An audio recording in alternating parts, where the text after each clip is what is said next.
Hello everyone, hope you all are doing well.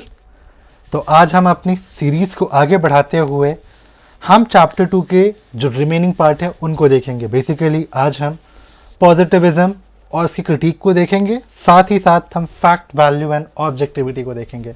हमने 2.1 जैसे कि जो प्रीवियस लेक्चर था उसमें हमने थ्योरेटिकल स्ट्रैंड, साइंटिफिक मेथड उनको डिस्कस किया था। सो बेसिकली आज हम उसी को आगे बढ़ा रहे हैं। इसका एक और लेक्चर आएगा जो कि 2.3 होगा, जिसमें हम नॉन पॉजिटिविस्ट को प्रॉपर तरीके से देखने वाले हैं। उसमें इंटरप्रेटिविस्ट, सिंबॉलिक इंटरेक्शनिज्म, एथनोमेथोडोलॉजी, इन सबको कवर करेंगे हम। सो बेसिकली आज हमारा फोकस इन दो टॉपिक्स पे होगा। हाँ, लास्ट टाइम जैसे हमने जब हमने सीरीज अपनी एंड करी तो हमने उसमें बोला था आपसे कि आप क्या सोचते हो डुर्खीम और वेबर को लेकर के, कि उनकी मेथोडोलॉजी में क्या डिफरेंसेस हैं। सो उस बेसिस पे बहुत से लोगों ने कमेंट किया हमें कि सर ये इसके ऑप्शंस होंगे। तो हम आपको उसका एक कंक्लूजन देते हैं, जैसे जो मैंने आंसर्स पढ़े हैं उसके बेसिस पे। सो दोनों का प्रेफरेंस क्या था? दोनों का प्रेफरेंस था कि इनको ऑब्जेक्टिविटी चाहिए थी।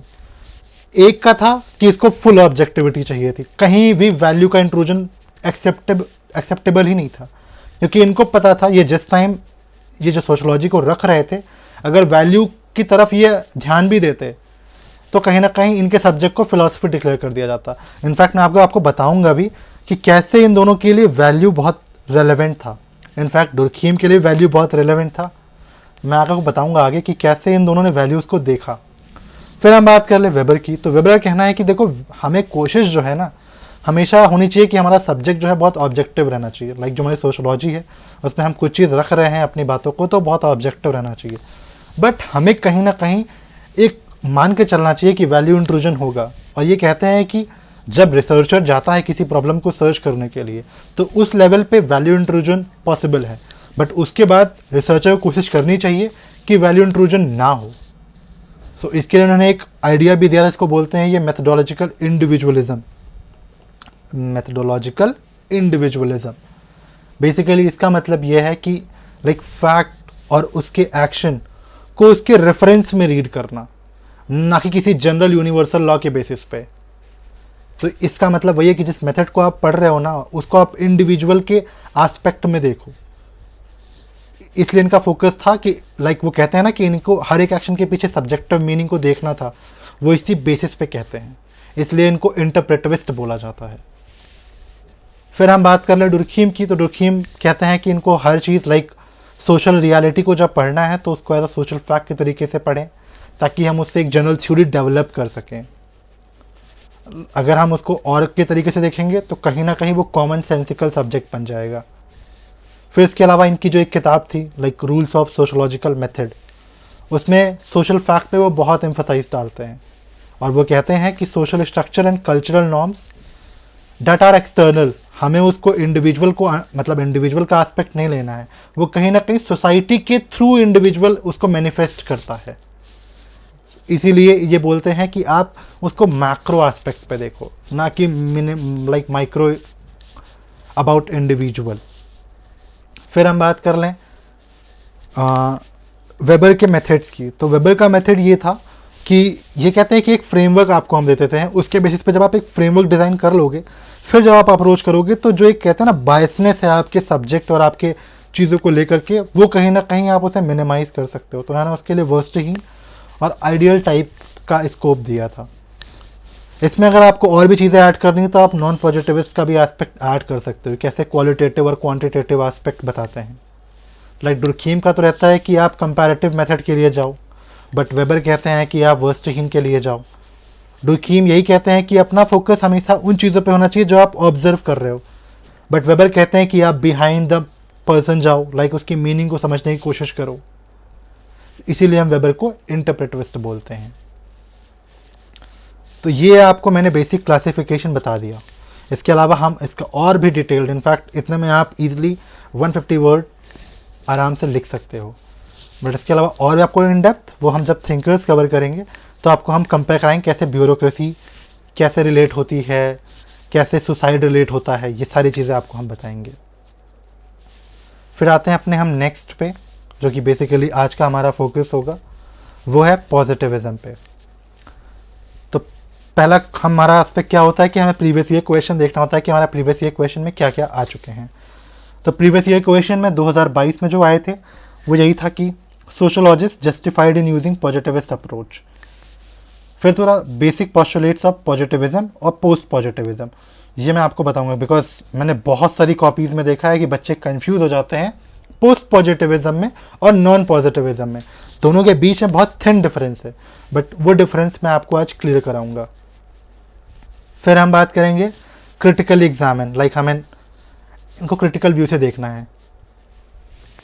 तो पहला हमारा चीज़ आती है कि क्या होता है positivism. So positivism is basically a method of inquiry in sociology. Like हमें कैसे चीज़ों को इंक्वायर करना है, कैसे चीज़ों को समझना है, उसको बोलते हैं पॉजिटिविज्म। एक अप्रोच होता है ये जो कि बेस होता है एक रेशनैलिटी पे, जिसमें हम साइंस मेथडोलॉजी भी यूज़ करेंगे। अगर हम इसमें बात कर ले तो इसके फिक्स्ड लॉज होते हैं, हमें उस लॉ से डेविएट नहीं होना है, क्योंकि अगर हम उस यूनिवर्सल लॉ से डेविएट करेंगे तो कहीं ना कहीं हमारी बायसनेस सारी तभी हम डेविएट कर रहे हैं। तो हमें एक फिक्स्ड कन्फाइंड लॉ के अंदर में काम करना है ताकि हमारा सब्जेक्ट जो है एक ऑब्जेक्टिविटी दे सके, कोई भी हमारा टॉपिक है उस चीज़ पे। फिर हम बात कर ले फीचर्स की, तो फीचर्स क्या क्या होने चाहिए। लाइक पॉजिटिविज्म में ये एक फॉर्मल और ऑर्गेनाइज्ड बॉडी ऑफ नॉलेज है जिसमें साइंटिफिक वोकैबुलरी यूज़ की जाएगी। इनका फोकस होता है एक्सटर्नल रियलिटीज़ पे। आप मत देखो कि उसके अंदर की सोच क्या है, क्योंकि फिर लाइक किसी का चेहरा बहुत एंग्री सा है तो कोई बहुत सैड बैठा है, उसके लिए बहुत डिफरेंट डिफरेंट परसेप्शन हो सकता है। मे बी वो सैड हो किसी एक्सटर्नल रीज़न से, मे बी वो सैड हो किसी इंटरनल रीज़न से। तो हमें इन चीज़ों पे नहीं ध्यान देना, हमें फोकस करना है कि वो सैड है। हमारा ज़्यादातर फोकस होना चाहिए कि उस पर जो इम्पैक्ट है वो सोशल इम्पैक्ट है, लाइक मैक्रो एस्पेक्ट। फिर हम बात कर ले कॉज एंड इफेक्ट रिलेशनशिप हम डेवलप करेंगे। किसी भी अगर हम कोई भी इवेंट देखते हैं तो उसमें क्या कारण है, उसके पीछे क्या इफेक्ट आना है, हमें वो चीज़ को मेजर करना है। फिर एम्पिरिसिज्म की बात कर लें तो कहीं ना कहीं एम्पिरिसिज्म का मतलब होता है कि हमें कॉमन सेंसिकल जो स्पेक्यूलेशन होते हैं उन्हें कम करना है। फिर हम बात करें एक्सप्लेनेटरी, इनफैक्ट आपको मैं चैप्टर 3 में पढ़ाऊंगा एक्सप्लेनेटरी और एक्सप्लोरेटरी के बारे में। एक्सप्लोरेटरी मतलब होता है कोई चीज़ आप एक्सप्लोर करो। एक्सप्लोर का मतलब यही हो गया कि आप उसे नॉन पॉजिटिविस्टिक एस्पेक्ट से देखोगे, लाइक क्वालिटेटिव एस्पेक्ट से देखोगे। एक्सप्लेनेटरी मतलब कोई आपको फैक्ट दिया है, आपको उसको एक्सप्लेन करना है, किसी इवेंट को एक्सप्लेन करना on the basis of fact, तो वो होता है एक्सप्लेनेटरी। तो ये कहीं ना कहीं क्वांटिटेटिव मेथड हो गया हमारा। इसमें क्या होता है, प्रेडिक्ट जो करते हैं बेसिकली इवेंट को, वो कहीं ना कहीं पॉसिबल होता है, क्योंकि उसमें क्या है कि हम हर चीज़ एक फ्रेम के अंदर कर रहे हैं तो हम चीज़ों को प्रेडिक्ट कर सकते हैं। इसमें एक क्वालिटी होती है टेस्टेबिलिटी की, ये टेस्ट भी कर सकता है, प्रेडिक्ट कर सकता है। ये सब फीचर आप लिख लो अपने नोट्स में। फिर आगे की बात करें, हम कुछ एग्जाम्पल आपको कोट करना होगा तो आप एग्जाम्पल कोट कर सकते हो सेंट साइमन की। इन्होंने बेसिकली देखो हमने आपसे क्या कहा था कि आपको हम स्ट्रक्चर बताएंगे, तो मेरा स्ट्रक्चर क्या हो गया, पहले हम इंट्रोड्यूस करेंगे पॉजिटिविज्म को, फिर हम कुछ थिंकर्स के आइडियाज़ रखेंगे कि पॉजिटिविज्म को लेकर के उनके क्या ख्याल हैं। तो सेंट साइमन की बात कर ले तो यही कहते हैं कि पॉजिटिविज्म का रूट जो है ना वो बेसिकली साइंस ऑफ सोसाइटी, हमको सोसाइटी को मतलब एक कहते हैं ना कि हम उस समय साइंस के बेसिस पे सब कुछ रखना था, तो हमें अपने सब्जेक्ट को कंपेयर करना था नेचुरल साइंस के लिए। सो इन्होंने एक पब्लिश करी अपने किताब, उसका नाम रखा पॉजिटिव फिलॉसफी। आई थिंक ये पब्लिश्ड 1830 के अराउंड में हुई थी या 1842 के समथिंग अराउंड में हुई थी। फिर हम बात कर ले कॉम्टे की, तो इन्होंने बोला कि course in positive philosophy and system of positive polity. So इनकी किताब इस बेसिस पे थी। इनका सिर्फ फोकस यही था कि सोशल स्ट्रक्चर में सिर्फ दो चीज़ें होती हैं, एक तो होता है ह्यूमन नीड। ह्यूमन नीड का मतलब क्या होता है, इकोनॉमिक, पॉलिटिकल, नॉलेज। फिर दूसरा होता है सोशल नीड या फिर कह लो सोशल इंस्टीट्यूशन। उसमें क्या ज़रूरत होती है, फैमिली की, स्कूल का, इन सब का रोल। इसी बेसिस पे इन्होंने दो थ्योरी दी। उस थ्योरी का नाम था social statics and social physics. Social static का मतलब क्या है, जो ह्यूमन नीड है लाइक इकोनॉमिक्स, पॉलिटिकल, नॉलेज, अगर वो फुलफिल कर दी जाती है इंस्टीट्यूशन द्वारा तो सोसाइटी में कोई चेंज नहीं होगा। लाइक फैमिली जो है, आपकी इकोनॉमिक नीड, आपके पिताजी माताजी आपको पैसे दे रहे हैं आपकी नीड के अकॉर्डिंग, तो कहीं उस सोसाइटी में कोई चेंज नहीं आने वाला। बट जब आपकी फुलफिल नहीं इंस्टीट्यूशन पूरी कर पाएगा तो सोसाइटी में कहीं ना कहीं चेंजेस आ जाती हैं। सो इन्होंने इस बेसिस पे सोसाइटी सोशल स्टैटिक और सोशल, सॉरी आई थिंक ये फिजिक्स नहीं, ये सोशल डायनामिक होगा। बेसिकली सोशल फिजिक्स उन्होंने इनिशियली में कहा था, क्योंकि इनका ये था कि हमें साइंस के तर्ज पे रखना था, तो ये एक अलग एस्पेक्ट है सोशल फिजिक्स। बट अभी हम सोशल स्टैटिक और सोशल डायनामिक को देखेंगे। फिर इन्होंने बोला कि 4 तरीके से हम एक्सपेरिमेंट कर सकते हैं या फिर हम मेथड अप्लाई कर सकते हैं, जिसमें है कि observation, like through understanding the world as a sequence of cause and effect. कोई चीज़ आप ऑब्जर्व कब करते हो, जब कॉज एंड इफेक्ट को आप ऑब्जर्व करो कि किसी कारण से ये आउटपुट निकला है। फिर दूसरा होता है कि एक्सपेरिमेंट करना। तीसरा होता है उसका हिस्टोरिकल जेनेसिस जानना। चौथा होता है किसी भी इवेंट को कंपेयर करना, ताकि आप एक नई चीज़ों पे निकल सको और एक आप ठोस चीज़ रख सको। फिर बात कर लें इमाइल डुर्खीम की। इन्होंने एक ही फंडा दिया था सोशल फैक्ट का। इन्होंने बोला कि भाई अगर इन्होंने अपने डिवीजन ऑफ लेबर में भी ये रखा था कि उस चीज़ को एक सोशल फैक्ट के तरीके से मानो। इनफैक्ट जो इनकी थ्योरी है ना, consider social fact as a thing, ये यूपीएससी ने क्वेश्चन पूछा हुआ है, इसको भी हम आपको डिस्कस करेंगे चैप्टर 4 में। फिर हम बात कर ले कार्ल मार्क्स की। तो कार्ल मार्क्स, देखो सोशोलॉजी से ना कोई रिलेशन नहीं है, बट इनके जो स्टडी है ना, हमने उनको सोशोलॉजी के तर्ज पे लिया हुआ है। इन्होंने एक थ्योरी दी है अपने कैपिटलिज्म के ऊपर, तो इनका फोकस हिस्ट्री पे था। इनको हम पॉजिटिविस्ट नहीं कह सकते, बट इनका अप्रोच कहीं ना कहीं पॉजिटिविज्म था, पॉजिटिविस्ट बेसिस पे था। आप थिंकर्स में इन 4 चीज़ को मेंशन कर सकते हो। ये हमारा कहीं ना कहीं पॉजिटिविज्म कवर करता है। अब ये हुआ कि पॉजिटिविज्म के आपको फ़ायदे बताने हो या कुछ बताना हो, तो आप कह सकते हो कि पॉजिटिविज्म का फोकस होता है प्रिसीजन पे, ऑब्जेक्टिविटी पे, cause and effect relation develop करने पे। वो चाहते हैं कि रिड्यूस करना है जो क्वालिटेटिव ह्यूमन एक्सपीरियंस होता है इन क्वांटिफाइड स्टैटिस्टिकल फिगर। हमें जो चीज़ मीनिंग और मोटिव बेसिस पे ना देख करके हमें उसको एक क्वांटिटेटिव या स्टैटिक्स बेस पे देखना चाहिए। कहीं ना कहीं ये हमारा जो है ना, उसको एक स्ट्रेंथ देगा सब्जेक्ट को, हमारे डिसिप्लिन को। इतनी सी। अब हम बात कर लें क्रिटिक की। तो क्रिटिक, जैसा कि एक क्वेश्चन आया था 1 मिनट, हाँ, क्रिटिकली एग्जामिन पॉजिटिविस्टिक अप्रोच। इसमें आप इनके क्रिटिक को बहुत प्रॉपर तरीके से, पहले आप हल्का सा डिफाइन करो पॉजिटिविस्ट के बारे में, 20% of content will be on positivist aspect, और कुछ थिंकर्स कोट कर लो। फिर रेस्ट जो भी आपके 75% या बच रहे हैं कंटेंट, वो आप पॉजिटिविज्म की क्रिटिक को दोगे, अगर ऐसे क्वेश्चन आ जाते हैं तो। पहला हम कोट करेंगे पोस्ट मॉडर्निस्ट को। इसमें कौन है? Derrida and Foucault. ये बेसिकली इनका क्या है कि reality can be studied in many way. आप उसको एक हमने एक फ्रेम बना दिया, उसी बेसिस पे हम उसको स्टडी कर रहे हैं, तो ऐसा नहीं पॉसिबल है ना। पोस्ट मॉडर्निस्ट का कहना है कि हर डिफरेंट तरीके से पढ़ने की ज़रूरत है हमको। फिर हम बात कर लें इंटरेक्शनिस्ट की। तो इसमें मीट, कूले, ब्लोनर ये कहते हैं कि आप सोशल एक्शन के पीछे सोशल मीनिंग को समझने की कोशिश करो। फिर हम बात कर लें फेनोलॉजिस्ट की। इसमें इनफैक्ट कहा जाता है कि ये सबसे रेडिकल नॉन पॉजिटिविस्ट की तरफ बढ़ने वाले ये सबसे रेडिकल अप्रोच थे। इनका सिंपल सा फंडा था कि इनकी कहावत है, facts never fall from the sky but developed in a particular context. अभी क्या है, ये कहते हैं कि पॉजिटिविस्ट जो लोग होते हैं ना, उनको सोशोलॉजी से नहीं मतलब है कि सोशोलॉजी क्या है। उनका ध्यान इस चीज़ पे ज़्यादा है कि किस तरीके से हम सोशोलॉजी में से एक साइंस को निकाल दें। देखो आप ये कितना रेडिकल तरीके से क्रिटिसाइज करते हैं उस चीज़ को। उनका कहना है कि सोशल रियलिटीज़ कोई एक चीज़ से हम नहीं देख सकते। सोशल रियलिटीज़ को इनफैक्ट हम बना सकते हैं, तोड़ सकते हैं, और हम उसे दोबारा एक नया, कहते हैं ना कि दोबारा एक नया उसको हम जीवन दे सकते हैं या उसको हम मीनिंग दे सकते हैं दोबारा। वो चीज़ है। इसमें फिर हम बात करेंगे आगे मेथोडोलॉजीज़ की। इन्होंने बोला है कि जो रियलिटी होती है ना, उसको हमें पीपल के पर्सपेक्टिव से पढ़ना चाहिए, ना कि रिसर्चर। मैं रिसर्चर हूँ, मुझे आपको स्टडी करना है, तो मुझे कहीं ना कहीं आप जैसा बनना पड़ेगा अगर आपके बारे में जानना है।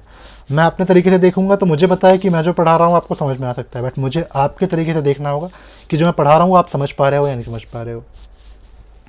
फिर हम बात कर लें एल्विन गोल्डनर की। इसमें बड़ी इंटरेस्टिंग सी कहानी है। एक्चुअली जितनी मैं कॉपीज़ देखता हूँ ना स्टूडेंट की, उसने देखा है कि जब भी बच्चे क्रिटिक जब लिखते हैं पॉजिटिविज्म का, वो लिख देते हैं कि हाँ एल्विन गॉर्डनर रिफ्लेक्सिव सोशोलॉजी। अरे ये नहीं लिखना है आपको, आपको तो ये लिखना उसके बाद आप ये तो बताओ कि आपको उसका मतलब क्या है। सो आपको वो बताना है, आपको उसको एक्सप्लेन करना है कि what does the word mean reflexive sociology. So basically इनका जो फोकस था ये था, रिफ्लेक्सिव मतलब होता है कि इंडिविजुअल को रिफ्लेक्ट करना चाहिए अपने एक्शन को लेकर के। सो ये कहते हैं कि जो जो हमारा पहले था ना कि पॉजिटिविस्ट लोग का एक फोकस था, इन्होंने एक टर्म दिया, उसको बोलते हैं मेथडोलॉजिकल। देखो वेबर ने बोला इंडिविजुअलिज्म, इन्होंने बोला मेथडोलॉजिकल डुअलिज्म पे फोकस नहीं करना चाहिए, इनफैक्ट हमको मेथडोलॉजिकल मोनिज्म पे फोकस करना चाहिए। अब डुअलिज्म और मोनिज्म का फर्क क्या होता है? सो पहले के जो लोग पॉजिटिविस्ट लोग थे वो कहते थे कि जो नोअर है और जो नोन है, जो सब्जेक्ट है और जो ऑब्जेक्ट है या फिर फैक्ट है, वो जो वैल्यू है, इनमें एक डिफरेंस होना चाहिए, ये दोनों सेपरेट होने चाहिए। बट एल्विन कहते हैं कि ये मोनिज्म मतलब ये दोनों एक कंसेप्ट है, उनके बीच में कोई सेपरेशन नहीं होना चाहिए। अगर मुझे आपको जानना है या फिर मुझे अपने बारे में जानना है, जो भी मेरा सब्जेक्ट है, जो भी मेरा ऑब्जेक्ट है, उनके बीच में हमें जो डिफरेंस है ना उसको हटा देना चाहिए।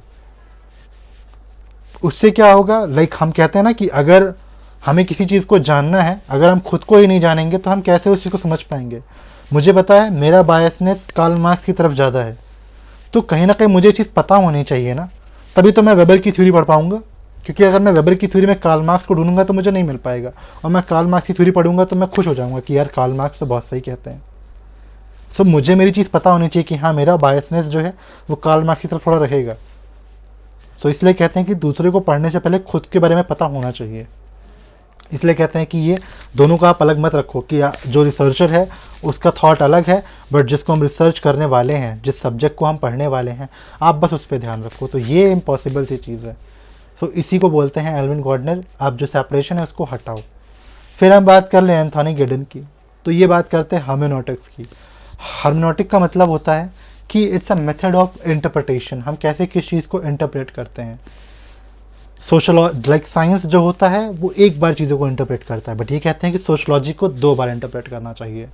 इसका मतलब क्या है? एक्चुअली इन्होंने जिनकी किताब है ना, new rules of sociological method, उसमें इन्होंने बोला है कि जो नेचर और ह्यूमन है, नेचर और ह्यूमन जो है उनको हमें अलग अलग एरिया में पढ़ना चाहिए, उसके बारे में इंक्वायरी करना चाहिए, और जो उसके पीछे मीनिंग अटैच हो रही है, जिस सोशल कंटेक्स्ट में ये बात कही जा रही है, हमें उसकी नॉलेज होनी चाहिए। सो इसीलिए ये बात करते हैं डुअलिटी ऑफ स्ट्रक्चर की, डुअलिटी ऑफ स्ट्रक्चर। सो इसमें क्या है कि हमें जो है ना, वन कैन इनोवेट और एक्सपेरिमेंट और ऑल्टर द स्ट्रक्चर, बट जो स्ट्रक्चर का एक क्राइटेरिया है ना, उसको हमें उसके बीच में एक सेपरेशन रखना है कहीं ना कहीं। फिर हम बात कर लें मैक्स हॉर्खहेमर की, तो इन्होंने बोला है ऑब्जेक्टिव एनार्किज्म। बेसिकली होता क्या है, इनिशियल के टाइम में जब साइंस का डेवलपमेंट हुआ तो उस समय सबका यही परसेप्शन था कि आप कोई भी रख रहे हो अपने सब्जेक्ट को तो आप वो बहुत ऑब्जेक्टिव होना चाहिए। सो अब होता क्या है कि आप हर चीज़ अगर ऑब्जेक्टिव ऑब्जेक्टिव ऑब्जेक्टिव के पीछे भागोगे तब तो एक जो सब्जेक्टिव रेलेवेंस है वो तो मार्केट से ख़त्म हो जाएगा। सो इसीलिए क्रिटिसाइज़ करते हैं कि ऑब्जेक्टिव एनार्की, आप ऑब्जेक्टिव एनार्की को मत फैलाओ। एक ऑब्सेशन जो है ना कि आपको हर चीज़ ऑब्जेक्टिवली पानी है, वो पॉसिबिलिटी नहीं है। सो इसलिए सोशोलॉजिस्ट को कंसर्न होना चाहिए subjective understanding of objective reality. जो हम रियलिटी को देख रहे हैं आप उसको सब्जेक्टिवली तरीके से समझो। फिर हम बात कर ले आर.के. मर्टन की। सो ये कहते हैं कि जो इनका मिडल रेंज थ्योरी, इसको तो हम चैप्टर में बहुत अच्छे से पढ़ने वाले हैं, बट यहाँ पे जान लो कि हम कैसे क्रिटिक करते हैं। क्योंकि ये कहते हैं कि जो यूनिवर्सल थ्योरीज है ना, एक फ्रेमवर्क बना दिया, उसकी बेसिस पे हमें चीज़ों को डिस्कस करना है, हमें उस पर ओवर एम्फसाइज नहीं करना चाहिए, हमें एक मिडल रेंज निकालना चाहिए, जिससे कहीं ना कहीं इनफैक्ट इनकी जो थ्योरी है ना थोड़ी मोड़ी आप वेबर से रिलेट कर पाओगे। फिर हम बात कर लें अडोर्नो की, तो ये कहते हैं मल्टीपल लेयर। कोई भी अगर इंसिडेंट है या एक कह लो सोशल इवेंट है, उसकी जो एक सच्चाई है ना वो एक लेयर में एग्जिस्ट नहीं करती है, वो बहुत डिफरेंट डिफरेंट लेयर होती है। सो हमें उस डिफरेंट डिफरेंट लेयर को रीड करना चाहिए। फिर हम बात कर लें हेबरमास की, तो ये कहते हैं कि ह्यूमन जो है वही ह्यूमन को पढ़ रहे हैं। तो आप दोनों चीज़ों को अलग नहीं कर सकते ना, तो वैल्यूज़ का तो आना ज़रूरी है, क्योंकि human consist of values. Values कहाँ से डिफाइंड होते हैं? उसके सोशलाइजेशन पे, उसके कल्चर पे। वैसे ये चीज़ें हम वैल्यूज़ में भी आगे पढ़ेंगे कि वैल्यूज़ कहाँ कहाँ से एक्चुअली सोर्सेज क्या हैं वैल्यूज़ के।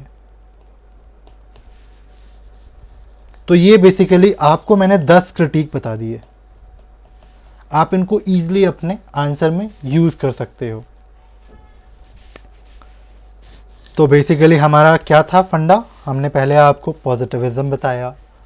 टॉपिक क्या था हमारा टॉपिक था पॉजिटिविज्म एंड इट्स क्रिटिक। उसमें हम पॉजिटिविज्म पहले लिखेंगे, फिर हम कुछ थिंकर्स को कोट करेंगे, फिर हम क्रिटिक कोट करेंगे, फिर हमारे स्ट्रक्चर का पार्ट आता है, वो होता है कंक्लूजन। तो कंक्लूजन में हम लिखेंगे कि देखो कहीं ना कहीं हमने आपको लास्ट टाइम बताया था कि हमारा जो थोड़ा कंक्लूड करने का अप्रोच होगा ना, वो ज़रा हम पॉजिटिविस्ट की तरफ रखेंगे, क्योंकि ये हमारे फाउंडिंग फादर हैं, तो हम इन्हें खुलेआम क्रिटिसाइज़ नहीं कर सकते। सो हमें इनको इस तरीके से रखना है कि जो उन्होंने दिया है सोशोलॉजी को, वो हम मानते हैं वो सही है। सो हम इसमें ये बोलेंगे कि बेसिकली एक स्ट्रेंथ दिया इन्होंने सोशोलॉजी सब्जेक्ट को, और जब नॉन पॉजिटिविस्ट ने अपना अप्रोच रखा, लाइक जो कंटेस्टेंट हुआ उनके बीच में, एक जो उनके बीच में झगड़ा हुआ, वो सोशोलॉजी को और निखारता है, लाइक डिसिप्लिन को और एनरिच करता है। सो इनफैक्ट कहता है ना कि एक मल्टीपल वॉइसेस को रेज करना। सो इसमें क्या कि डिफरेंट डिफरेंट लोगों के थॉट, डिफरेंट डिफरेंट वॉइसेस आई, जिसकी वजह से सोशोलॉजी जो है वो बहुत एनरिच हुई। तो फिर हम बात कर लें एक पोस्ट पॉजिटिविज्म की। तो पोस्ट पॉजिटिविज्म, हाँ, इसमें एक बड़ी अच्छी कहानी है कि लोग बड़ा कंफ्यूज होते हैं नॉन पॉजिटिविस्ट को लेकर के। अरे इसमें दोनों में बहुत डिफरेंस है। आपको वैसे डिफरेंसेस जो मैं बताऊंगा ना, वो कहीं ना कहीं लगेगा कि आपको बहुत थिन एक मार्जिन उनके बीच में बहुत थिन है, बट तब भी एक डिफरेंस है उनके बीच में। तो आप उसे कंफ्यूज मत करो, आप इसको डायरेक्टली नॉन पॉजिटिविस्ट मत बोल दो। सो होता क्या है, जैसे मान लो हम नॉन पॉजिटिविस्ट में क्या बोलते हैं कि focus on qualitative tool, but इसमें क्या है, इसमें ये कहते हैं कि हमें दोनों को ही वैलिड मानना है। क्योंकि होता क्या है, पॉजिटिविज्म तो कहते हैं कि हमें क्वांटिटेटिव पे जाना है, और नॉन पॉजिटिविस्ट कहते हैं कि हमें क्वालिटेटिव पे जाना है। सो कहीं ना कहीं ये दोनों का एमलगेशन देखते हैं। सो बेसिकली आप स्टार्ट कैसे करोगे इस आंसर को? तो आप बोलोगे कि ये क्रिटिसाइज करते हैं और अमेंडमेंट चाहते हैं पॉजिटिविस्ट अप्रोच में, जो कि एक बहुत ही स्टेबल अप्रोच है, लाइक जिन्होंने एक स्टैंडर्ड फ्रेमवर्क बना दिया और सब अपनी बात कहे जा रहे हैं, बट हमें उसके बियॉन्ड भी देखना है। तो ये कहीं ना कहीं दोनों के बीच का मध्यम मार्ग है। फिर हम बात कर लें अंडरस्टैंडिंग वैल्यूज़ एंड बिलीफ। जैसा मैंने बोला, ये थोड़ा सा नॉन पॉजिटिविस्ट को भी देखते हैं। Not rejecting scientific method but reforming the positivism. जैसा मैंने बोला, अमेंड करना चाहते हैं। ये जो रेडिकल व्यूज़ है ना पॉजिटिविस्ट के, कि आपको सोशोलॉजी को साइंस के तर्ज पे देखना है, उसको थोड़ा आपको चेंज करना है। ये चाहते हैं कि सोशोलॉजी एक अपना खुद की आइडेंटिटी लेकर के आए। सो इनका अप्रोच यही था। इसमें आप थॉमस कुहन को देखोगे, जो बेसिकली क्या कहते हैं, इनका होता है कि लाइक जब हम किसी चीज़ को असेस करते हैं तो हमें उसमें एक्यूरेसी देखनी है, एक ब्रॉड स्कोप देखना है, एक कंसिस्टेंट देखना है, ताकि हम उससे फ्रूटफुल रिजल्ट निकाल सकें। फिर हम बात कर लें ऑब्जेक्टिविटी की। तो ये ऑब्जेक्टिविटी को मानते हैं, बट कहते हैं कि बायसनेस को भी हमें कंसिडर करना होगा, जैसा मैंने आपको वेबर के अप्रोच में बताया था। फिर एल्विन गॉर्डनर की बात कर लें कि वो एक मल्टी लेयर ट्रुथ है, सो इसलिए हम किसी एक फ्रेमवर्क के तरीके से नहीं देख सकते उसको। फिर आगे बढ़ते हैं हम। तो लाइक हमारा क्वेश्चन यही था ना कि पॉस्टुलेट्स बताने थे हमें। Where is the question? हाँ, explain the basic postulates of positivism and post positivism. So हम पॉस्टुलेट को डिस्कस कर लेते हैं। तो क्या होता है, like they are realist about causation. जो कॉज एंड इफेक्ट हो रहा है उसके बारे में वो रियल नॉलेज चाहते हैं। ये साइंटिफिक वैलिडिटी को मानते हैं। इनका अप्रोच प्लूरलिस्ट होता है। ये जो नॉन पॉजिटिविस्ट का अप्रोच है और जो पॉजिटिविस्ट का अप्रोच है, इन दोनों अप्रोच को कंसीडर करते हैं। ये qualitative, quantitative, comparative, narrative approach, इन सब के थ्रू एनालिसिस करना चाहते हैं। इनको हम एंटी रिडक्शनिस्ट और एंटी नेचुरलिस्टिक बोलते हैं। एंटी रिडक्शनिस्ट मतलब क्या होता है कि don't presuppose that various area of social science should be reducible to some other fundamental theories. इसका मतलब क्या है? इसका मतलब ये है कि किसी चीज़ को आप, एक होता ना कोई थ्योरी है, आप उसको रिड्यूस करके एक छोटी सी थ्योरी मत ले आओ, उसको आप कोशिश करो कि बड़े एस्पेक्ट में पढ़ने की कोशिश करो। लाइक हम उसको मैक्रो एस्पेक्ट में देखें। जैसे नॉन पॉजिटिविस्ट क्या है कि हर चीज़ को माइक्रो माइक्रो माइक्रो लेवल पे ले आते हैं। ऐसा मत करिए, आप हर चीज़ को लाइए बट कहीं ना कहीं उसको ब्रॉडर स्कोप में भी पढ़िए। क्योंकि लाइक इंडिविजुअल का जो हम कहते हैं ना कि हमारा सोशलाइजेशन, तो हमारा सोशलाइजेशन में एक्चुअल इम्पैक्ट सोसाइटी का ही है। हम एक एज के बाद लाइक मैच्योरिटी एज जो कहते हैं, उसमें हम अपने लाइक हमने थॉट प्रोसेस के थ्रू अपने एक्शन को चेंज करते हैं, बट कहीं ना कहीं अपना थॉट भी ना सोशल इन्फ्लुएंस के बेसिस पे होता है। फिर बात करते हैं, ये तो उन्होंने नॉन पॉजिटिविस्ट को क्रिटिसाइज कर दिया। फिर बात करते हैं एंटी नेचुरलिस्टिक। जरूरी नहीं है कि आपने सोशल साइंस को हमेशा रिजेंबल करो कि नेचुरल साइंस के तर्ज पे, कोई ज़रूरत नहीं है। आप अपनी खुद की एक आइडेंटिटी बनाओ। सो ये कहीं ना कहीं इन दोनों का मिश्रण है ये। फिर हम बात करते हैं, चलो हमारा नेक्स्ट टॉपिक आ गया जिसमें हम बात करेंगे फैक्ट्स, वैल्यू एंड ऑब्जेक्टिविटी के बारे में। तो हमने पहले देखा पॉजिटिविज्म, उसे क्रिटिक के बारे में। तो अब हमारे सिलेबस का जो नेक्स्ट टॉपिक है वो यही है, फैक्ट, वैल्यू एंड ऑब्जेक्टिविटी। सो हम इससे पहले PYQ देखें कि प्रीवियस ईयर में क्या क्या पूछे गए हैं। सो है कि सोशोलॉजी क्या वैल्यू फ्री साइंस है? Fact and value, value free. Examine max weber method of objectivity, objectivity, value neutrality. इसको हम बहुत अलग से भी देखेंगे कि इनमें डिफरेंस क्या होता है। फिर होता है वैल्यू न्यूट्रलिटी। देखो वैल्यू न्यूट्रलिटी पे कितनी बार क्वेश्चन आ चुका हुआ है। फिर fact and value, fact and value. तो कहीं ना कहीं आप नोटिस कर रहे हो कि फैक्ट एंड वैल्यू पे ऐसा तो क्वेश्चन नहीं आया है कि भाई व्हाट इज़ फैक्ट और व्हाट इज़ वैल्यू। सो हम जो पढ़ेंगे ना वो हम इन दोनों को एक साथ मर्ज करके पढ़ेंगे। फिर ऑब्जेक्टिविटी और वैल्यू न्यूट्रलिटी का, ये देखो ये दोनों टर्म बहुत फ्रीक्वेंटली आ रहा है, value, objectivity and value neutrality, objectivity and value neutrality, objectivity and value neutrality. तो इनको भी हम देखेंगे एक कंबाइंड करके। सो स्टार्ट करते हैं अपने इस टॉपिक को। सो पहले हम जान लें फैक्ट के बारे में। फैक्ट होता क्या है? So basically like good and heart ने बोला हुआ है कि फैक्ट का मतलब होता है कि empirical, verifiable and observable action, जिसको हम बेसिकली किसी लाइक हमें कोई डेटा मिल जाए उस पर हम चीज़ों को एनालाइज कर लें। हमें सुसाइड को एनालाइज करना है, हमने उसके स्टार्ट्स को देखा और हमने उसके बेसिस पे कह दिया कि सुसाइड जो है वो एक इंडिविजुअल फेनोमेना ना होकर के एक सोशल फेनोमेना है। लाइक उसके पीछे जो इन्फ्लुएंस होता है वो सोसाइटी का होता है। फिर बात कर लें, इनका एक इंडिपेंडेंस एग्जिस्टेंस होता है, किसी से कोई रिलेशन नहीं होता, और ये हमेशा एक रिमेन, लाइक कहते हैं ना कि वैलिडिटी। वैलिडिटी का मतलब क्या होता है कि आप किसी भी सिचुएशन में उसको देखोगे आपको आउटपुट हमेशा सेम मिलेगा। पॉजिटिविस्ट की बात कर लें, इनका सारा फोकस ही है कि भैया हमको फैक्ट के बेसिस पे ही सोशोलॉजी को रखना है। जैसे कि ये कहते हैं sociology on bedrock of fact and empirical knowledge, Durkheim का सोशल फैक्ट। अब देखो इसको आप चाहो तो क्रिटिसाइज भी कर सकते हो यहीं पे। कैसे करोगे? लाइक जो ओवर एम्फेसाइज कर रहे हैं ना हम फैक्ट पे, उसको क्रिटिसाइज करने का सबसे सिंपल तरीका है कि सोशोलॉजिस्ट को खुद ही एक कन्फ्यूजन है, एक कोई एग्रीमेंट नहीं है कि हमारा जो फैक्ट है वो कौन सा यूनिवर्सल फैक्ट है।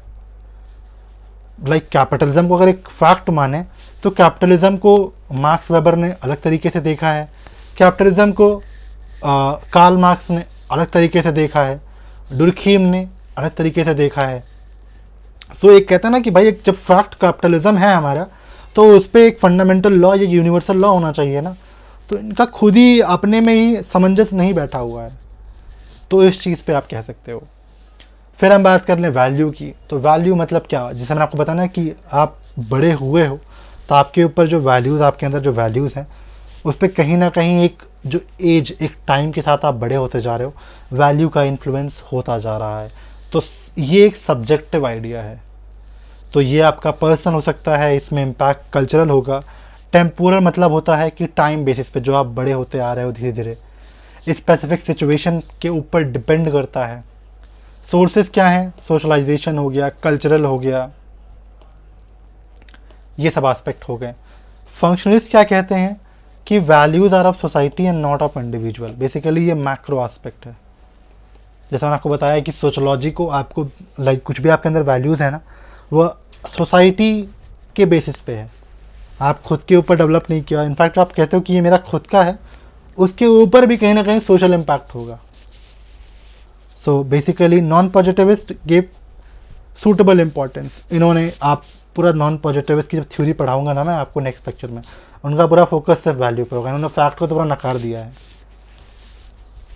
सो आप देखो, फैक्ट्स जब भी आपके पास क्वेश्चन आते हैं ना, तो आप फैक्ट्स पे 4 पॉइंट लिख लोगे, वैल्यूज़ पे 4 पॉइंट लिख दोगे।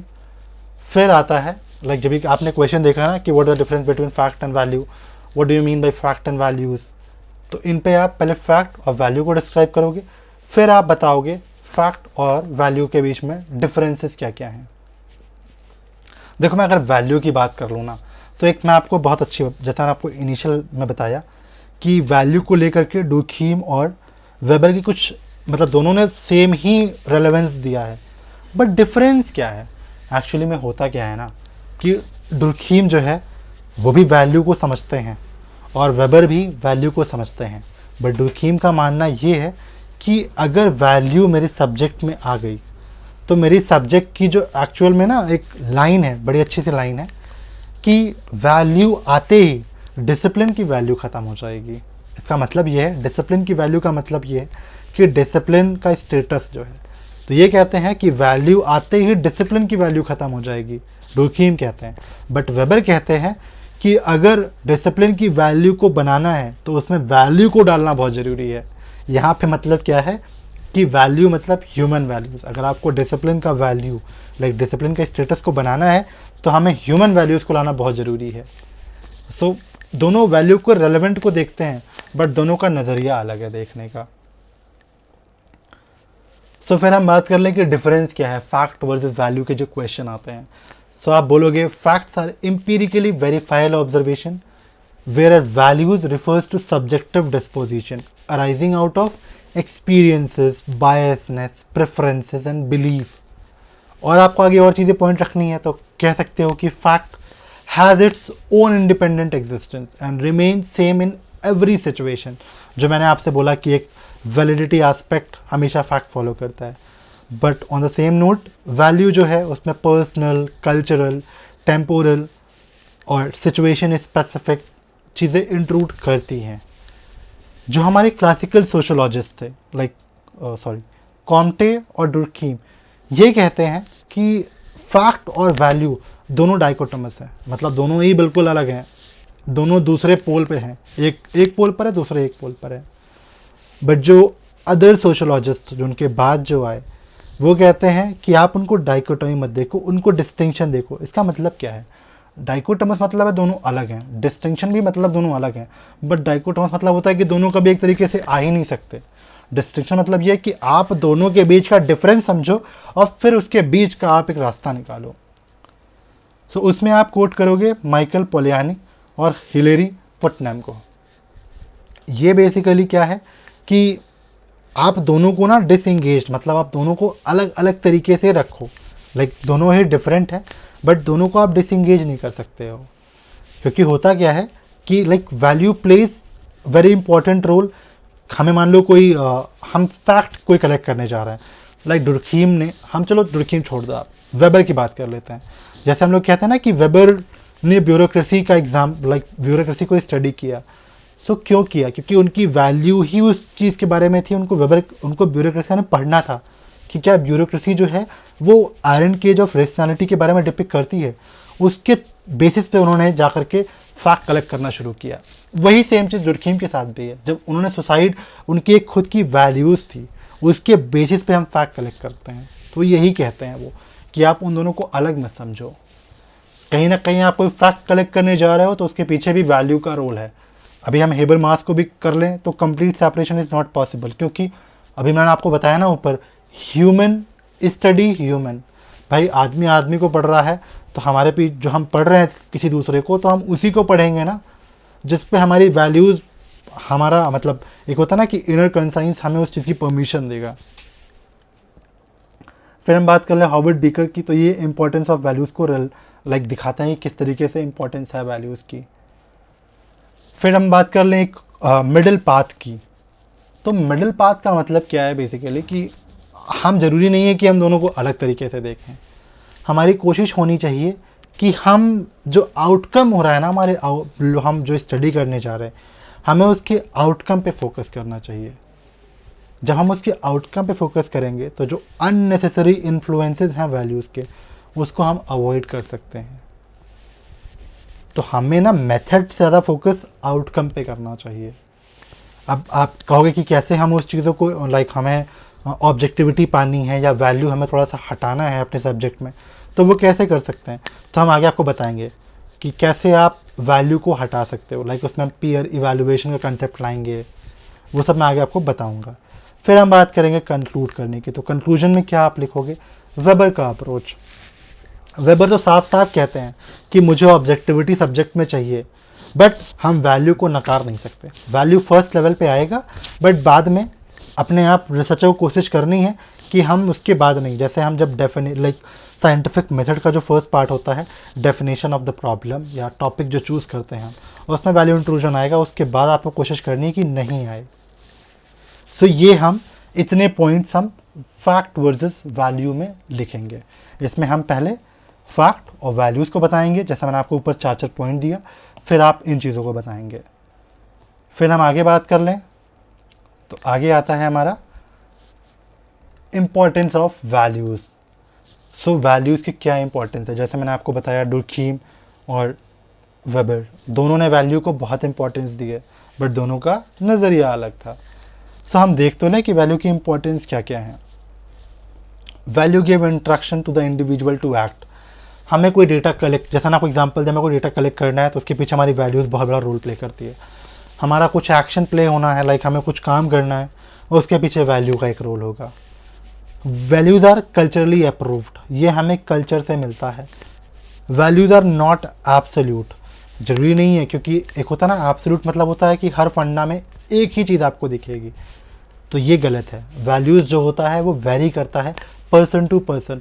एक सोसाइटी में मैं हूँ और आप हैं, एक सीनियर ने मुझसे ये बोला कि मुझे ये चीज़ करनी चाहिए तो मैं एग्ज़ाम के प्रीलिम को क्वालिफाई कर सकता हूँ। किसी ने बोला कि मुझे ये चीज़ करनी चाहिए तो मैं क्वालिफाई नहीं करूँगा, या मुझे ये चीज़ नहीं करनी चाहिए तो मैं क्वालिफाई नहीं करूँगा। सो होता क्या है, हम उस चीज़ को कैसे लेते हैं वो डिपेंड करता है हमारी वैल्यूज़ के ऊपर। हम किसी के सजेशन को किस तरीके से लेते हैं वो हमारी वैल्यूज़ के ऊपर डिपेंड करता है। इंटरप्रेटिविस्ट, ये मैंने आपको बताया कि इनका पूरा फोकस ही वैल्यूज़ को लेकर के है। फिर other discipline are also not value free. जैसे कि हम बात कर लें सोशलॉजी से जो पहले के डिसिप्लिन थे, फिलॉसफी की बात कर लें या हिस्ट्री की बात कर लें, तो उसमें कहीं ना कहीं वैल्यू का तो इंट्रूजन देखने को मिलता ही है ना। तो हम क्यों सोशलॉजी के पीछे पड़े हुए हैं कि इसमें वैल्यू का इंट्रूजन नहीं होना चाहिए, नहीं होना चाहिए। तो पहले के सब्जेक्ट आए हैं ना मार्केट में और अभी भी सस्टेन कर रहे हैं ना, तो ये चीज़ है। इनकी इंपॉर्टेंस के बाद हम डिस्कस करेंगे वैल्यू न्यूट्रलिटी की। जैसा कि एक क्वेश्चन आया था वैल्यू न्यूट्रलिटी के ऊपर, तो इसमें क्या है, होता क्या है वैल्यू न्यूट्रलिटी मतलब, देखो हमने एक चीज़ देखी थी ना क्वेश्चन में कि वैल्यू न्यूट्रलिटी और ऑब्जेक्टिविटी इनके बीच में, तो कहीं ना कहीं इन दोनों के बीच बहुत थिन लाइन है। दोनों का मतलब ही एक ही है, वैल्यू न्यूट्रल होना या ऑब्जेक्टिव होना, दोनों का एक्चुअल मतलब ही एक है। तो अब आपको मैं ये बताऊं या फिर मैं ऑब्जेक्टिविटी बताऊं, दोनों का बात एक ही पड़ेगी। तो जब भी वो ऐसा क्वेश्चन आता है तो आप इसमें इसके पॉइंट्स और इसके पॉइंट्स दोनों डाल सकते हो। लाइक ऑब्जेक्टिविटी का मतलब क्या है कि एक फ्रेम ऑफ माइंड, जो मैंने बताया एक यूनिवर्सल लॉ होना चाहिए या एक फ्रेमवर्क होना चाहिए, उसके बेसिस पे आप आगे की चीज़ें डिज़ाइन करोगे या अपनी थ्योरी को लाओगे। लाइक प्रेजुडाइज, जब वैल्यूज़ आएंगी तो आपके सब्जेक्ट को कंटामिनेट करेंगी। आपकी वैल्यूज़, मैं अपनी वैल्यूज़ लेके जा रहा हूँ, कोई अपनी वैल्यूज़ लेके जा रहा है, अलग अलग लोग अपने अपनी वैल्यूज़ को डालेंगे, तो सब्जेक्ट में एक कहते हैं ना ठोस आउटपुट, वो कभी नहीं आ पाएगा। फोकस अपॉन गोल, जैसा मैंने आपको बताया कि आप मेथड से ज़्यादा आउटकम पे फोकस करो। Pillar of scientific method and core of positivism, objectivity का मतलब ही यही था कि हमें सोशलॉजी को साइंटिफिक बेसिस पे रखना था। डुर्खीम सोशल फैक्ट की बात करते हैं, मैक्स वेबर भी कहते हैं इनको सब्जेक्ट में पॉजिटिविटी चाहिए, बट ये कहीं ना कहीं कंसीडर करते हैं कि थोड़ा मोड़ा इंट्रूजन चलेगा। फिर रॉबर्ट की बात कर लें तो ये कहते हैं कि independent of pre conceived notion. जब आप कोई चीज़ स्टडी करने जा रहे हो तो अपने जो बायसनेस है ना उनको थोड़ा दूर रखो। फिर हम बात कर ले purely subjective investigation, unfruitful research. अब मुझे स्टडी करना है लाइक डाउरी को, मैंने स्टडी करी, मैंने कुछ और पाया, किसी ने कुछ और पाया, किसी ने कुछ और पाया, कोई और गया रिसर्चर कुछ और पाया। लाइक कैपिटलिज्म के बारे में ही बात कर लें। कैपिटलिज्म एक फैक्ट है, उसमें कार्ल मार्क्स ने कुछ और रखा, डुर्खीम ने कुछ और रखा, मैक्स वेबर ने कुछ और रखा। तो कहीं ना कहीं जब डिफरेंट लोग रखेंगे अपनी बातें, तो एक जो होता है ना कि हमें फ्रूटफुल रिसर्च जो चाहिए, जो उसका एक आउटकम चाहिए, ठोस आउटकम, वो कभी नहीं मिल पाएगा। तो हम कहाँ से, लाइक हमें न्यूटन की थ्योरी का पता है ना, हमें ग्रेविटी की थ्योरी का पता है ना कि एक ग्रेविटी हमारा आउटकम है, उसके पीछे जितनी भी थ्योरी आई है ना वो एक ही थ्योरी है जिसका आउटकम ग्रेविटी है। फिर हम बात कर ले वैल्यू न्यूट्रलिटी, जो मैंने बोला कि आपको काइंड ऑफ सेम है। साइंटिफिक मेथड की बात करेंगे, max weber value freedom is impossible. Contemporary sociologist जो कहते हैं value enter at every stages. In fact अभी मैं आपको आगे बताऊंगा कि कैसे वैल्यूज़ जो हैं, जो स्टेजेस हमने 5 लास्ट क्लास में पढ़े थे साइंटिफिक मेथड के लिए, उसमें कैसे आते हैं वो। एल्विन गोल्डनर की बात कर लें तो ये डोमेन अजम्पशन की बात करते हैं। डोमेन अजम्पशन का मतलब क्या होता है? बेसिकली हम किसी डोमेन को स्टडी करने जाते हैं तो हमें किस अप्रोच से पढ़ना है, वो अप्रोच ही हमारा पहले से बायस्ड होता है। लाइक हमें क्वांटिटेटिव पढ़ना है या क्वालिटेटिव पढ़ना है, वो कहीं ना कहीं बायसनेस आपको दिख जाएगी। तो वैल्यू न्यूट्रलिटी इनफैक्ट क्रिटिसाइज करते हैं कि वैल्यू न्यूट्रलिटी बहुत पॉसिबल सी चीज़ नहीं है। फिर हम बात करते हैं लियोटार्ड की, तो ये कहते हैं कि नॉलेज रिफ्लेक्ट द वैल्यूज़। हमें जिस चीज़ की नॉलेज, लाइक हमें यूपीएससी की तैयारी करने जानी है, तो ऐसा तो है नहीं कि मैं पहले से ही मेरा सब कुछ वो हो गया था कि भैया हम बचपन से ही, हमें एक यूपीएससी का जो जज्बा है वो एक एज के बाद या सोसाइटी से जो हमें वैल्यूज़ मिली हैं उसके बेसिस पे हमने एक डिसाइड किया। तो जो नॉलेज हमारी उस बेसिस पे आई है ना, वो हमारी सोसाइटल वैल्यूज़ पे डिपेंड करती है। अब कंक्लूजन की बात कर लें, जैसे जब भी हमें क्वेश्चन आएगा ना वैल्यू न्यूट्रलिटी एंड ऑब्जेक्टिविटी के बारे में, तो उसमें हम कंक्लूजन क्या लिखेंगे? Value neutrality does not mean no opinion, it emphasise to overcome personal biasness. मैंने आपसे क्या बोला? आपको जब भी हमेशा आपने कंक्लूड करना है आंसर को, तो कंक्लूजन आपका हमेशा पॉजिटिविस्ट अप्रोच की तरफ थोड़ा होना चाहिए। सो यहाँ पे कंक्लूजन का मतलब ही यही है कि आपको ये कहना है कि वैल्यू न्यूट्रलिटी का मतलब ये नहीं होता है कि आपको कोई ओपिनियन अपने अंदर रखना ही नहीं। मतलब आप गए, ब्लैंक माइंड चलेगा पढ़ने, तो आप क्या जाओगे, पढ़ करके आओगे? थोड़ा अपना ओपिनियन रखो, बट आपको अपना ओपिनियन पता होना चाहिए। लाइक मैं अगर कार्ल मार्क्स को प्रमोट करता हूँ तो मुझे पता होना चाहिए कि मेरे थॉट जो हैं वो मार्क्सिस्ट हैं। तो जब मैं जाऊँगा स्टडी करने तो मैं अपने मार्क्सिस्ट आइडिया को थोड़ा सा साइड रखूँगा। तो मेरे बायसनेस नहीं आने चाहिए, मेरी वैल्यूज़ तो होनी चाहिए, बट मेरे बायसनेस ना जो मुझे वो थोड़ा रोक के रखना होना चाहिए। तो इस तरीके से आप कंक्लूड करोगे। फिर जैसा मैंने आपसे कहा कि scientific method to achieve objectivity and associated challenges में क्या क्या, जैसे मैंने आपसे कहा ना कि जो हम साइंटिफिक मेथड जो हमने पढ़ा था पिछली बार 5, उसमें कहाँ कहाँ वैल्यूज़ आ सकते हैं उसके बारे में हम डिस्क्राइब करेंगे। सब पहला है चॉइस ऑफ टॉपिक। इसमें तो वेबर ही कहते हैं कि यहाँ पे इंक्लूजन होना पॉसिबल है और हमें इसको बियर करना चाहिए। बट हाँ, अगले स्टेज में नहीं, हमें अगले स्टेज में कोशिश करनी है कि वैल्यूज़ का इंक्लूजन ना हो। सेम बेसिस पे मर्टन भी यही कहते हैं कि जिस टॉपिक को हम चूज़ कर रहे हैं ना, वो कहीं ना कहीं हमारे पर्सनल प्रेफरेंसेस पे ही है वो। अब इनफैक्ट ये जो रॉबर्ट रेडफील्ड और ऑस्कर लुइस का इंटरप्रिटेशन है ना, इसके बारे में आपको बताऊंगा अभी। ये भी इसी से रिलेटेड है कि जो उन्होंने चूज़ किया टॉपिक को, तो इनका कहीं ना कहीं एक वैल्यू इंक्लूजन था उस चीज़ में। फिर कलेक्शन ऑफ फैक्ट की बात कर लें तो आंद्रे, जो इनफैक्ट इनकी एक कहानी है कि जब ये श्रीपुरम जो तंजौर का विलेज है, जब इसको स्टडी करने गए थे, तो जब ये अनटचेबल के एरिया में जा रहे थे ना, तो इनको ब्राह्मण्स ने अलाउ ही नहीं किया। तो इन्होंने जो अपने व्यूज़ लिए ना वो ब्राह्मण से लिए, तो कहीं ना कहीं इनकी थ्योरी थोड़ी तो बायस्ड होगी ना। सो कलेक्शन ऑफ फैक्ट में वैल्यूज़ का इंट्रूजन हुआ। फिर पीवी यूंग की बात कर लें तो ये कहते हैं कि इंटरव्यू समटाइम कैरी सब्जेक्टिविटी। जैसे इन्होंने इंटरव्यू के बारे में बोला, जब हम इंटरव्यू लेते हैं किसी चीज़ का तो उसमें सब्जेक्टिविटी होती है। विलियम वाइट की बात कर लें तो इन्होंने, जब ये बेसिकली आई थिंक इनकी स्टडी इटालियन क्रिमिनल्स को लेकर के थी, हाँ, जब वो प्रिजन में रह कर के पढ़ रहे थे, तो हुआ क्या कि ये एक्चुअली में पार्टिसिपेंट ऑब्जर्वेशन की तरीके से गए थे। लाइक जब इनका था कि इनको उन प्रिजनर को ऑब्जर्व करना था, तो कहते हैं कि ये नॉन पार्टिसिपेंट ऑब्जर्वर के तरीके से गए थे, बट वो इतना घुल मिल गए कि आखिरी में वो पार्टिसिपेंट ऑब्जर्वर बन गए। तो ये क्या हुआ, वैल्यू का इंट्रूजन आते ही इनका स्कोप बदल गया। फिर हम बात करते हैं इंटरप्रिटेशन ऑफ फैक्ट। तो देखो हुआ क्या, रॉबर्ट रेडफील्ड और ऑस्कर लुइस, इन्होंने एक विलेज को स्टडी किया मैक्सिको के। उसमें इनका डिफरेंस देखो, रॉबर्ट रेडफील्ड जो है वो फंक्शनलिस्ट थे, बट ऑस्कर जो थे वो मार्क्सिस्ट थे। तो इन्होंने क्या देखा कि जो इन्होंने कंक्लूड किया कि जो रॉबर्ट ने कंक्लूड किया कि उस विलेज में जो है जो डिफरेंट ग्रुप थे उनके बीच में एक कोहेशन था, हार्मनी थी। बट उसी जगह ऑस्कर बोलते हैं कि नहीं, सोसाइटी में बहुत ही कॉन्फ्लिक्ट था। तो इंटरप्रिटेशन, सब्जेक्ट एक है बट उसका इंटरप्रिटेशन डिफरेंट है। मल्टीपल ट्रुथ, जैसा मैंने आपको बताया ऊपर ही कि हर एक सब्जेक्ट हर एक एक्शन का डिफरेंट वैरायटी ऑफ ट्रुथ होगा और हमें परसीव कैसे करना है, हमें डिफरेंट चीज़ों को स्टडी करना पड़ेगा।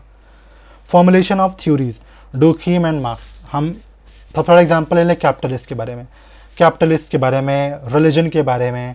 लाइक डुखीम के हिसाब से रिलीजन फंक्शनल है, मार्क्स के हिसाब से रिलीजन डिसफंक्शनल है।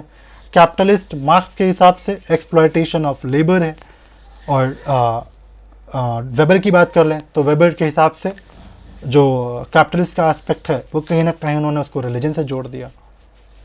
फिर चॉइस ऑफ द टूल, हम किस टूल को चूज़ करने वाले हैं वो भी डिपेंड करता है हमारे वैल्यूज़ पे। सो कहीं ना कहीं आपने देखा कि कैसे कैसे साइंटिफिक मेथड में इंट्रूजन हुआ है वैल्यूज़ का।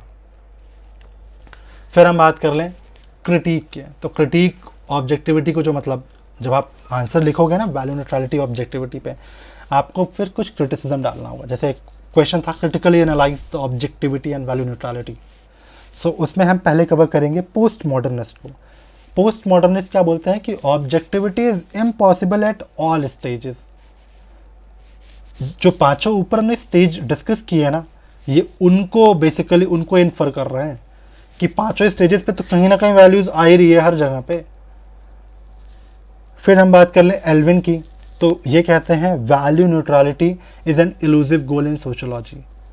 क्योंकि हमें क्या है कि मल्टीपल लेयर ऑफ ट्रुथ जो है उसको देखना है। जब हम उसको देखेंगे तो हमारे अपने आप परसेप्शन चेंज होते चले जाएंगे। कंप्लीट ऑब्जेक्टिविटी जो है वो ना ही डिज़ायरेबल होती है और ना ही हम उसको अचीव कर सकते हैं। डेल्टे की बात कर लें तो ये कहते हैं fact lack multi dimensional analysis. Like जब हम किसी फैक्ट को देते हैं ना तो हम सिर्फ एक डायमेंशन को एक्सप्लोर कर रहे हैं। जैसे हमने इकोनॉमिक एस्पेक्ट को देखा और हमने कुछ फैक्ट दे दिया, बट उस इकोनॉमिक एस्पेक्ट के पीछे हो सकता है कुछ कल्चरल एस्पेक्ट भी हो। कोई बजट आ रही है, जेंडर बजटिंग की जो हम बात करते हैं, एक फैक्ट है, उसके पीछे कहीं ना कहीं एक जेंडर एस्पेक्ट कल्चर की वजह से तो आ रहा है। एक आइडियोलॉजिकल डायमेंशन को हम ऑब्जर्व करेंगे। फिर हम बात कर लें वेबर की, तो वेबर का तो मैंने आपको बताया कि किस तरीके से क्रिटिसाइज करते हैं कि वैल्यू फर्स्ट लेवल पे आना ज़रूरी है। आप ये कहो कि बिल्कुल ऑब्जेक्टिव हो जाओगे, कहीं पे वैल्यू का इंट्रूजन नहीं होगा, तो ये इम्पॉसिबल सी बात है।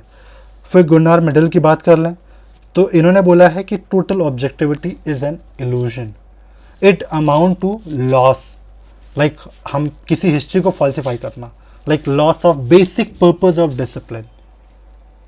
सो ये सबसे बड़ा फंडा है। फिर हम फेमिनिस्ट की बात कर लें तो फेमिनिस्ट का फंडा ही एक है भाई, अगर आप सब्जेक्ट में अपने अपना जो डिसिप्लिन है उसमें एक सब्जेक्टिविटी नहीं लाओगे तो आप कैसे, हमें फेमिनिस्ट का मतलब है कि हमें फीमेल के एस्पेक्ट को पढ़ना है। तो हमारा अगर माइंडसेट इंडिया की बात कर ले तो इंडिया में माइंडसेट पैट्रियार्की वाला है, तो हम कुछ भी रीड करने जाएंगे तो हम हमेशा पैट्रियार्कल एस्पेक्ट से देखेंगे। तो हमें कहीं ना कहीं उस फीमेल या उस सब्जेक्ट के बारे में पता होना चाहिए कि उसमें क्या बीत रही है। तब जाके उसके हम जो ऑपरेशन है या इनइक्वालिटी उसको रीड कर सकेंगे। फिर बात करें सी डब्ल्यू मिल की, तो सी डब्ल्यू मिल एक्चुअली होता क्या, ये वियतनाम वार की बात है। वियतनाम वॉर में हुआ क्या कि ये कहते हैं कि जब हम अमेरिकन सिस्टम जो रिसर्च कर रहा था वियतनाम वार के बारे में, उन्होंने वैल्यूज़ को जगह ही नहीं दी। सो मिल्स कहते हैं कि there are certain values fundamental to human life and these must be reflected in the researcher's own perspective. जब आप रिसर्च करने जा रहे हो तो एक ह्यूमन लाइफ की कुछ वैल्यूज़ होती हैं, उनको आप कंसीडर करो। इसलिए टोटल ऑब्जेक्टिविटी ना ही पॉसिबल है और ना ही डिज़ायरेबल है। फिर रिफ्लेक्सिविटी, जैसे मैंने आपको बात करी ऊपर, रिफ्लेक्सिव होना, अपने बारे में आपको पता होना चाहिए जब भी आप कोई चीज़ पढ़ने जा रहे हो, तो ये चीज़ होती है। और एक सबसे बड़ी बात, आपको तो मैंने ये बता दिया, अब इनफैक्ट आपके लिए एक क्वेश्चन है कि हम क्यों इतना परेशान हैं ऑब्जेक्टिविटी के लिए। जिसको देखो ऑब्जेक्टिविटी ऑब्जेक्टिविटी ऑब्जेक्टिविटी, पॉजिटिविस्ट लोग परेशान हैं। क्यों इतना परेशान? कभी आपने सोचने की कोशिश करी है कि ऑब्जेक्टिविटी क्यों इतना परेशान है इनको पाने के लिए? ऐसा आप एग्जांपल दोगे कि हाँ हाँ सर, वो इनिशियल स्टेज था तो हमें उसको फैक्ट बेसिस पे रखना था, वरना फिलॉसफी हो जाती, ब्ला ब्ला। बट देखो एक्चुअली में रीज़न क्या है इसका। होता क्या है, जब भी हम कोई सोशल रिसर्च करते हैं ना, तो हमें सिर्फ नॉलेज नहीं चाहिए होती है उस सोसाइटी के बारे में, बल्कि हमारा एम होता है कि हम जो रिसर्च कर रहे हैं उसमें अपना कुछ कंट्रीब्यूशन दे सकें। जैसे अगर आप कोई फेमिनिस्ट एस्पेक्ट या कोई डाउरी या फिर चाइल्ड मैरिज या फिर एल्डर अब्यूज़, इमर्ज एजिंग या फिर कुछ भी आप पढ़ रहे हो, उसको आप जब देखोगे ना, तो आप कोशिश करोगे जब आप इन चीज़ों को रीड कर रहे हो तो आप उसमें कुछ कंट्रीब्यूट कर सको। रिलीजन, कैपिटलिज्म, ऐसा तो है नहीं कि आपने स्टडी किया, अपनी किताब लिखी और चले गए। आपने कैपिटलिज्म, कार्ल मार्क्स ने कैपिटलिज्म को पढ़ा तो उसके पीछे जो सोशल चेंज को पढ़ा, उसके पीछे उन्होंने बताया कि कैसे एक्सप्लॉयटेशन हो रहा है लेबर का, और उन्होंने फिर आइडिया दिया कि कैसे आपको रेवोल्यूशन लानी है। तो एक आइडिया दिया है ना। तो बेसिकली बल्कि हमारा एम यही होता है कि हम ऐसा कुछ कंट्रीब्यूट कर सके सोसाइटी के लिए जो कि उसके लिए बेनिफिशियल हो। कार्ल मार्क्स का यही था ना कि उन्होंने सोशल चेंज को जब ऑब्जर्व किया तो उन्होंने बोला कि भाई जब रेवोल्यूशन आएगा तब सोसाइटी में इक्वालिटी आएगी। एक उन्होंने आगे का एक फेज़ दिया जो सोशलिज्म के आगे है, कम्युनिज्म का फेज़। तो इसीलिए ऑब्जेक्टिविटी बहुत ज़रूरी होती है। अगर हमारी चीज़ सब्जेक्टिविटी करेंगे ना, तो फिर तो कोई हम कैपिटलिज्म पे ढेर सारे व्यूज़ ला के दे देंगे, तब तो फिर हमने कुछ फैक्ट निकाला ही नहीं कि हमें चाहिए क्या। उनका व्यू है कि हमें कुछ और चाहिए, उनका व्यूज़ मैक्स वेबर का व्यूज़ है कि हमें कुछ और चाहिए, रुड़कियों का कुछ और चाहिए। तो हम एक सॉलिड फंडा तो नहीं निकाल पाएंगे ना। इसलिए हमें एक ऑब्जेक्टिविटी चाहिए ताकि हम एक सॉलिड फंडा निकाल पाएँ। सो ये बेसिकली आपका हो गया ये सारी चीज़ें। अब आता है कंक्लूजन पार्ट पे। तो कंक्लूजन, जो मैंने आपको भी जो कहानी बताई वो बेसिकली आप उसे कंक्लूजन में कोट करोगे। अब इसके अलावा और भी चीज़ें आपको कोट करनी है। तो टोटल ऑब्जेक्टिविटी एक कंटिन्यूस फेनोमेना है, ऑनगोइंग प्रोसेस है। ये आ सकता है, कैसे आएगा? जब हम पीयर रिव्यू कराएंगे, हम जो भी एक मॉडल बनवा रहे हैं, एक जिस फ्रेमवर्क के थ्रू पे हम रिसर्च करने वाले हैं, उसको हम डिफरेंट लोगों से डिफरेंट व्यूज़ ले करके, फिर जैसे कहते हैं ना थ्योरी ऑफ फॉल्सिफिकेशन जो कार्ल पॉपर ने बोली थी, हम डिफरेंट एक्सेप्शन होता है उसको कंसीडर करेंगे। फिर उसके बाद अपने सब्जेक्ट को स्टडी करेंगे। लिमिटेशन है ऑब्जेक्टिविटी लाने में, बट कुछ हद तक हम ला सकते हैं। तो हमारी कोशिश होनी चाहिए कि हम ऑब्जेक्टिविटी लाएं, बट हाँ वैल्यू को भी मानना बहुत ज़रूरी है। तो ये वेबर वाला हिसाब किताब है थोड़ा। तो इस तरीके से आप कंक्लूड करोगे। सो बेसिकली आज का ये लेक्चर था। इसमें मैंने आपको प्रॉपर तरीके से बताया कि कैसे आपको अप्रोच करना है अपने आंसर को। तो अब आप नेक्स्ट जो लेक्चर आएगा वो बेसिकली नॉन पॉजिटिविस्ट पे होगा। सो आज के लिए आप इस चीज़ को पढ़ो, फिर आप PYQ को देखो और कोशिश करो आप आंसर्स लिखो। जब तक आप लिखोगे नहीं, देखो एक होता ना कि आप पैसिवली सुनते जा रहे हो, कुछ फ़ायदा नहीं होने वाला आपको। Until unless you are not able to write, आप प्रोड्यूस नहीं कर पा रहे हो आंसर को, तो इस वीडियो लेक्चर का जो मोटिव है ना वो कहीं ना कहीं ख़त्म हो जाता है। सो इसलिए कोशिश करो आप आंसर्स लिखो। आप आंसर्स हमें मेरे टेलीग्राम ग्रुप पे या फिर इनफैक्ट हमारे जो कमेंट बॉक्स है उसमें भी आप डाल सकते हो अपने आंसर्स। हमारी टीम आपको रेट करेगी और एक पर्टिकुलर आपको जो भी इवैल्यूएशन में जो कमी होगी वो आपको हम बताएंगे। सो आई होप आपको बहुत अच्छे से समझ में आया हो। मिलते हैं नेक्स्ट लेक्चर में। Thank you so much and all the best.